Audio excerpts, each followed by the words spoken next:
संसार में संसारी आत्मा के विचारों का वर्णन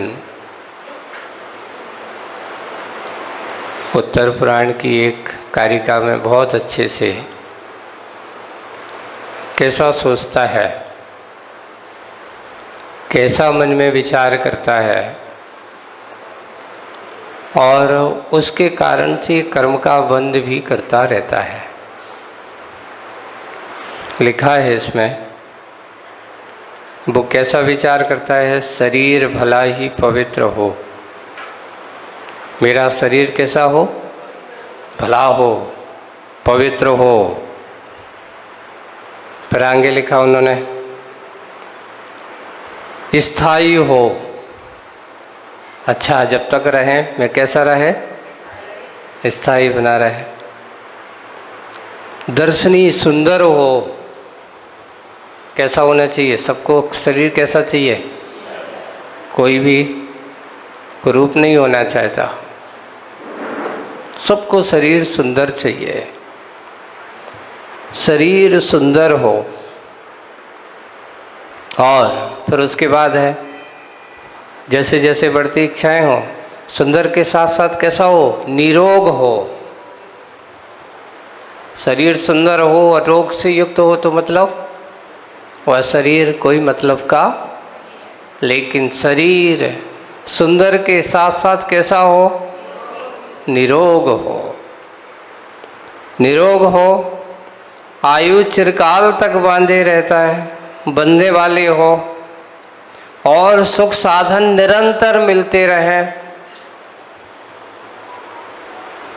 सुख साधनों में कोई कमी ना हो, ऐसी भावना उसके मन में आती है। परंतु निश्चित रूप से इन सब का एक दिन जितना कितना भी सोचो, अच्छा सुंदर शरीर हो, निरोग हो, स्थायी हो, लेकिन यहाँ कुछ भी स्थायी नहीं है। यहाँ सब कुछ है अस्थायी है। तुम्हारा पता भी स्थायी नहीं है, वो भी अस्थायी है। वहाँ लिखा, इन सब का वियोग अवश्यम भावी है।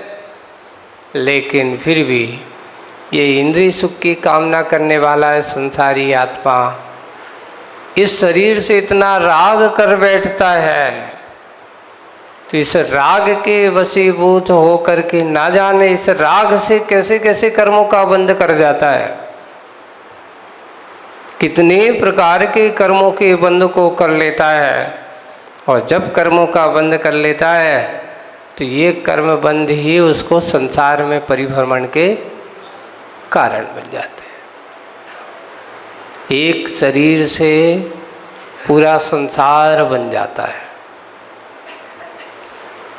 अंतर इतना है, शरीर वही है जो एक सामान्य रागी पुरुष का भी शरीर है और एक वीतरागी का भी शरीर है।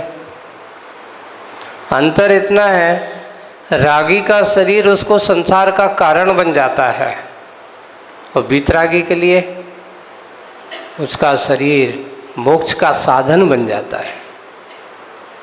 एक मोक्ष के साधन में उस शरीर का उपयोग कर लेता है और एक संसार के विषय भोगों के कार्यों में उस शरीर का उपयोग करता है। दोनों में अंतर बहुत है।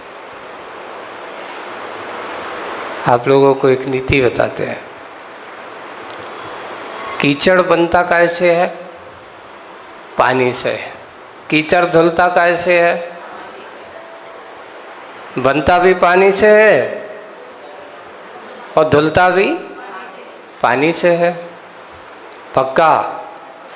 एक अंतर इतना है कि उसका उपयोग करने वाला, आपके पैरों में कीचड़ अगर लगा है तो उसको धोने के लिए कीचड़ की जरूरत नहीं है। ऐसे करो, एक काम करो, कीचड़ को कीचड़ में और डाल दो पैर, तो क्या होगा,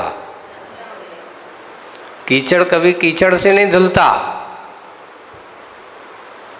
आप जितने भी उसमें डालोगे, कितना भी कुछ कर लो, उसको तो धोने के लिए कीचड़ बनाने वाला ही चाहिए। जिसने कीचड़ बनाया है वो कौन है? बनाने वाला कौन? पानी है। धोने वाला कौन? अब आप बताओ, जब पानी ही बनाने वाला है और पानी ही कीचड़ को धोने वाला है, तो कौन सा करने? बनाने वाला पानी चाहिए कि कीचड़ धोने वाला चाहिए? तो अपने यहाँ लिखा है, और महापुरुष भगवंत की वाणी है कि रागी की दशा क्या है? कीचड़ में और पानी डालना, कीचड़ में और। अब अपन दशा ये है कि एक व्यक्ति वो है जो कीचड़ से बाहर आकर के पैर धोता है, और एक व्यक्ति वो है कि कीचड़ में खड़ा है और कीचड़ में खड़े खड़े ही पैर धोता है। दोनों में अंतर कितना हो गया? दोनों में अंतर ये हो गया कि कीचड़ में खड़े होगे तो एक पैर धोगे तो दूसरा गंदा हो जाएगा, फिर उसको धो करके तुम जैसे ही दूसरे को धोने जाओगे तो पहला वाला गंदा हो जाएगा। क्यों? इसलिए लिखा है कि संसार के दलदल में खड़े होकर के दलदल को धोया नहीं जा सकता है। सबसे पहले करना क्या होगा? उस दलदल से समझदार व्यक्ति कहते हैं कि इस कीचड़ को धोना है, साफ सुथरा करना है, तो एक ही काम करो, पहले इस दलदल से बाहर निकल करके आओ।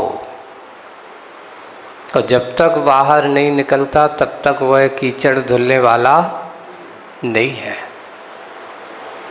यही बात यहाँ पर आज आप लोगों को भी बताई जा रही है कि संसार में ऐसे ही विषय कसाय इंद्रियों के राग, जितने जितने आप इस शरीर की कामना करोगे, जितने भी शरीर और विषय भोगों की कामना करोगे, समझ लेना आपका जल, आपका मन रूपी पानी, या ये कहो कि विचारों रूपी पानी आपको कीचड़ की ओर ही धकेल रहा है। आप कीचड़ में खड़े होकर के सोच रहे हो कि मेरा कीचड़ साफ हो जाए, पर आचार्य भगवंतों का यही कहना है कि अगर आपको उससे निकलना हो तो सबसे पहले क्या करो? राग रूपी दलदल से अपने आप को दूर कर लो, उससे अपने आप को निकाल लो। वही हुआ कि वासपूज भगवान उस राग रूपी दलदल में फंसने की चेष्टा ही नहीं की। कौन से भगवान का चरित्र चल रहा है अपना भी? वासपूज भगवान का। उन्होंने क्या किया? यहाँ पर जैसे ही राजकुमार के पुत्र हैं, जन्म हुआ, धीरे धीरे उनका शरीर बढ़ते गया, सुंदर रूप है। राजकुमार होंगे और तुम कहो कि सामान्य होंगे, ऐसा तो हो ही नहीं सकता। राजकुमार का रूप है और राजा महाराजाओं के सुपुत्र हैं, और उनका रूप सौंदर्य आदि अनोखा है, जिसे देख करके सभी चाहते हैं कि राजकुमार के साथ हमारी बेटी का संबंध हो जाए। पर क्या है, कुछ ऐसे जीव होते हैं जिन्हें लोग बांधना चाहते हैं पर उन्हें कोई बांध नहीं पाता। जिनको बंधना होता है उन्हें बांधना बहुत आसान होता है, लेकिन जिन्हें बंधना नहीं है, संसार के बंधनों में कितना भी प्रयास किया जाए पर वे कभी भी उस बंधन से नहीं बनते।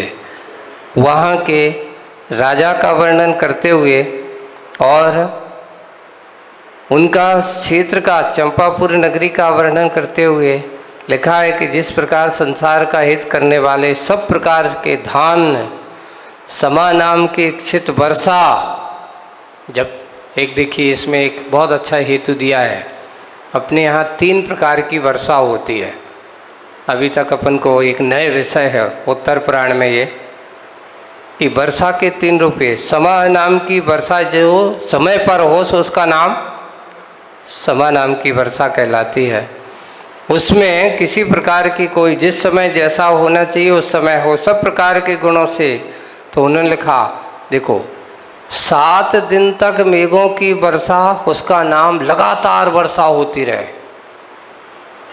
अंधाधुंध बारिश, उसका नाम त्रय नाम का बारिश कहलाता है, उसको बोलते हैं त्रय। और 80 दिन तक वर्षा कण सीकर नाम की वर्षा कहलाती है, जिसमें कण कण बिल्कुल भींग जाए, उसका नाम कण सीकर नाम को उत्तर पुराण में दिया है। और बीच बीच में आतप धूप प्रकट करने वाली मेघों का 60 दिन तक बरसना, ये समवृष्टि मानी जाती है। बीच में खुल जाता है, मान लो जैसे कि किसान होते ना कि बारिश हो गई और 2, 4, 6, 8 दिन खुल जाता है, तो उसको क्या करने के लिए, बोनी है, कुछ साफ सफाई है, कुछ करना है, ऐसा 8 दिन पानी गिर गया, थोड़ा सा और उसको 8-10 दिन खुल जाता है, तो इससे उस किसान की जो फसल है वो कभी खराब नहीं होती, उनको अच्छा सा विकसित हो जाती है। इसलिए उसको समवृष्टि कहा जाता है, सबको सुख देने वाली। तो निरंतर बारिश होती रहे तो उससे अनेक प्रकार की हानियां हो जाती हैं। तो वहां लिखा है कण सीकर नाम की 7 दिन तक लगातार वो है त्रय, त्राहिमाम मच जाए। अगर लगातार पानी गिरते लगे, देखो बिल्कुल रुके ना, और 7 दिन तक रेगुलर बारिश ही बारिश हो जाए, तो आप लोग क्या कहते हो, भैया इतना पानी गिर गया, बहुत हो गया, थोड़ा बहुत तो खुला चाहिए। जहाँ देखते पानी ही पानी, पानी ही पानी, बाढ़ के ऊपर बाढ़ आ जाती है, प्रवाह उसका बढ़ता रहता है। ऐसा जहाँ ऐसा वातावरण हो तो त्राहिमाम त्राय, उसको बारिश का, और 80 दिन तक अगर ऐसा लगातार चलता रहा है तो उसको कण सीकर नाम का समवृष्टि है। जहाँ समवृष्टि होगी वहाँ सुखी होगी, जहाँ अतिवृष्टि होगी वहाँ पर त्राहिमाम त्राहिमाम होने लगता है। आए दिन अपन ने देखा कि जहाँ जहाँ ऐसे बारिश हो गई और बड़े बड़े भूपर्वत भी हिल गए पानी से। एक पानी एक ऐसा चीज़ है, कहने को तो बहुत पतला है, तरुण है ना, लेकिन पानी अगर एक ऐसी है कि बड़ी बड़ी चट्टानों को भी काटने का और बड़ी बड़ी चट्टानों को भी गिराने की क्षमता, बड़े बड़े पहाड़ भी काट डालता है। एक बार अगर वो बैठ गया जड़ों पर तो जड़ों को हिला देता है। अभी अपन ने हिमाचल है, कश्मीर में, यहाँ का ये बड़ा कि बड़े बड़े पहाड़ भूस्खलन हो गया। कैसे हो गया भूस्खलन? ऐसे जमे जमाए बड़े बड़े पहाड़ कैसे गिर गए? तो उन्होंने कहा अति बारिश के कारण से जाकर के वो पानी बैठता गया, उसकी जड़ों में बैठ गया, उसकी जड़ों को हिला दिया और जड़ें हिल गई तो सीधे की सीधे बड़े बड़े पहाड़ के पहाड़ धराशायी नीचे आ गए। इसलिए पानी को कभी कमज़ोर नहीं समझना। पानी प्राण दाता भी है तो प्राण नाशक भी बन जाता है। पानी की अगर मर्यादा में रखोगे तो वो तुम्हारे प्राणदाता बन जाता है। पानी को जीवन भी कहा जाता है, और अगर मर्यादा के बाहर हो जाए तो आपके प्राण भी ले सकता है। जब ऐसी अति बारिश होती है तो बड़े से बड़े घर के घर, जब अभी देख रहे थे ना वीडियो, जब वहाँ ओहो बड़े बड़े महल के महल सीधे आए और वो पानी, बड़े अच्छे अच्छे बंगले बने हुए हैं, बड़ी बड़ी मल्टी स्टोरी बहुत लगी बनी थी। वो आया और उसने जाकर के नीचे से आया, नीचे के हिलाया, पूरी की पूरी बिल्डिंग की बिल्डिंग गिरा देता है। ये महाविनाश का कारण भी बन जाता है। तो ऐसे जल वर्षा आदि करते हुए देखते हुए जीवन के यथार्थ के संसार की विचित्रताओं को, यहाँ पर सुख भी है तो दुख का कारण भी विद्यमान है। यहाँ आदमी को सुख का भी बन सकता है तो दुख का कारण भी बन सकता है। ऐसे ही वासुदेव भगवान ने जब देखा, उन्होंने कहा कि इस प्रकार का कार्य करना मुझे उपयुक्त नहीं है। पूरे 18 लाख वर्ष तक कुमार काल में रहे। कितने वर्ष तक? 18 लाख वर्ष तक कुमार काल जिनका है। अब कुमार काल जैसे ही हुआ तो लोगों ने उनसे कहा कि अब आप किसका क्या करना चाहिए? आपका विवाह आदि करना आपके लिए बहुत ज़रूरी है। तो उन्होंने कहा भगवान को वैराग्य का कारण क्या है? तो उन्होंने किसी के निमित्त ने जाति स्मरण ही उनका विवाह का निमित्त कारण है। उनको अपने पूर्व का, अपने आप का ज्ञान भान हो गया। ऐसे जाति स्मरण ही उनके वैराग्य का कारण था और वे वहाँ रहे, इंद्रियों के सुखों को जानते हुए, करते हुए आखिरकार उनको एक दिन विचार किया, यह बुद्धि अभी सब विषय भोग, ये राग चतुर्गति के दुख मेरे लिए बंध के कारण हैं, सुख के कारण नहीं है। और उन्होंने निश्चय किया, अब कोई बारिश आरिश की बात नहीं है कि मेरा बेटे को राज्य दिया जाए, किसको क्या देंगे? राज्य जब मेरा है नहीं तो मैं किसको सौंपूं? और उन्होंने वैराग्य का निश्चय किया। मुनि दीक्षा लेने का चिंतन मन में जैसे ही आया तो लोकांतिक देवों के मन में विचार आया, ओहो एक भव्य आत्माएं महान कार्य करने जा रहे हैं। लोकांतिक देवों का आगमन होता है, उनके वैराग्य की प्रशंसा करते हैं। एक और है, अच्छे काम में भी देवों का आगमन होता है। संसार के राग के कार्यों में भी जब भगवान का मान लो, और जो भगवान के जैसे जन्माभिषेक आदि है, बड़े राग रंग से नाच गाओ, अच्छे सुंदर श्रृंगार में, उसमें भी देव आते। पर अंतर है, वैराग्य के समय वैरागी देव आते हैं और राग के समय रागी देव आते हैं।